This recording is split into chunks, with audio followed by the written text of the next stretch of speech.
पुराने जमाने की बात, करेंसी का बीज। इंडिया में करेंसी का कॉन्सेप्ट बहुत पुराना है।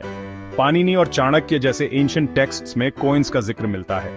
ये पुराने पैसे अक्सर सिल्वर या कॉपर के होते थे। ट्रेड और कॉमर्स में इनका बहुत बड़ा रोल था। कॉइन्स के यूज से एक ऑर्गेनाइज्ड इकोनॉमिक सिस्टम की शुरुआत हुई। सबसे पहले coins, punch marked coins 6th century BCE के आसपास आए। ये कॉइन्स सिंपल डिजाइन के थे। इन पर सिंबल्स या पंचेस होते थे वैल्यू बताने के लिए।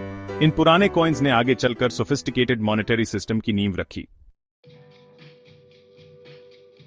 एम्पायर्स एंड कॉइनेज, मौर्यों से मुगलों तक। भारतीय इतिहास में मौर्य और मुगल साम्राज्य दोनों ने कॉइनेज और करेंसी सिस्टम में महत्वपूर्ण योगदान दिया। चंद्रगुप्त मौर्य के अंदर मौर्य साम्राज्य में कॉइनेज काफी एडवांस्ड हुआ। मौर्य साम्राज्य ने एक मजबूत और संगठित करेंसी सिस्टम स्थापित किया। मौर्यों ने रुपया इंट्रोड्यूस किया, एक सिल्वर का कॉइन जो स्टैंडर्ड करेंसी बन गया। यह कॉइन पूरे साम्राज्य में व्यापार और लेन देन के लिए उपयोग किया जाता था। इस एरा में रॉयल मिंट्स भी बने कॉइन्स बनाने के लिए। ये मिंट्स पूरे साम्राज्य में कॉइन्स की सप्लाई सुनिश्चित करते थे। मुगल, जो एडमिनिस्ट्रेशन के लिए फेमस थे, उन्होंने इंडियन करेंसी सिस्टम को और रिफाइन किया।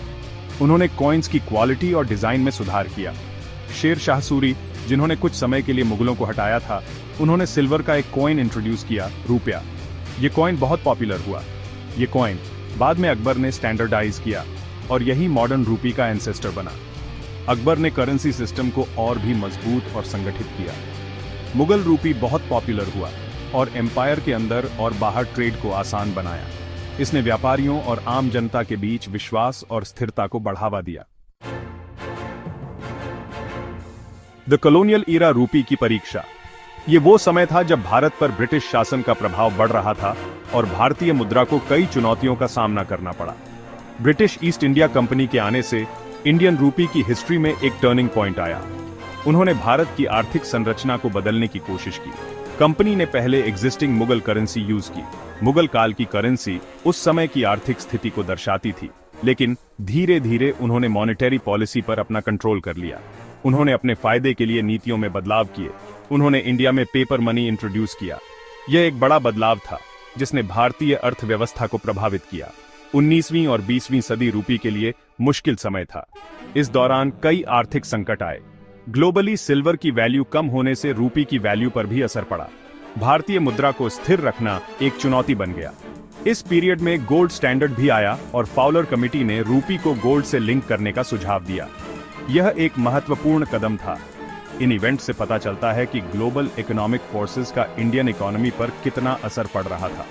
भारतीय अर्थव्यवस्था को स्थिर रखने के लिए कई प्रयास किए गए। सेक्शन 4, इंडिपेंडेंस एंड बियॉन्ड, रूपी ने पकड़ी रफ्तार। 1947 में इंडिया की इंडिपेंडेंस के बाद कंट्री के मॉनेटरी सिस्टम में बहुत चेंजेस आए।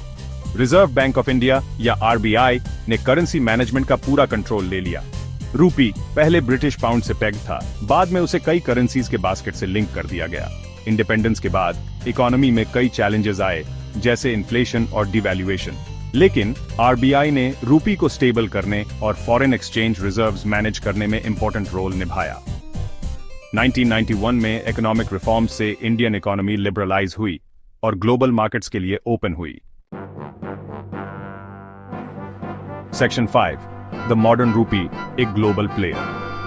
भारतीय रुपया, जो कभी केवल भारत के भीतर ही सीमित था, अब एक वैश्विक पहचान बना चुका है। 2010 में इंडिया ने रूपी के लिए नया सिंबल अपनाया, जो ग्लोबली इंडिया की ग्रोइंग प्रेजेंस दिखाता है। यह सिंबल न केवल एक करेंसी का प्रतीक है, बल्कि एक इमर्जिंग इकोनॉमिक पावर का भी प्रतीक है। इंडियन इकोनॉमी दुनिया की फास्टेस्ट ग्रोइंग इकोनॉमीज में से एक बन गई है। मुंबई जैसे शहरों में फाइनेंशियल डिस्ट्रिक्ट्स का विकास इस ग्रोथ का प्रमाण है। रूपी अब इंटरनेशनल मार्केट में फ्रीली ट्रेडेड करेंसी है। यह इंटरनेशनल ट्रेड और इन्वेस्टमेंट में एक महत्वपूर्ण भूमिका निभाता है। RBI आज भी रूपी की स्टेबिलिटी मेंटेन करने में इंपॉर्टेंट रोल निभाता है। यह इंस्टीट्यूशन रूपी की वैल्यू को स्टेबल रखने के लिए कई मेजर्स अपनाता है।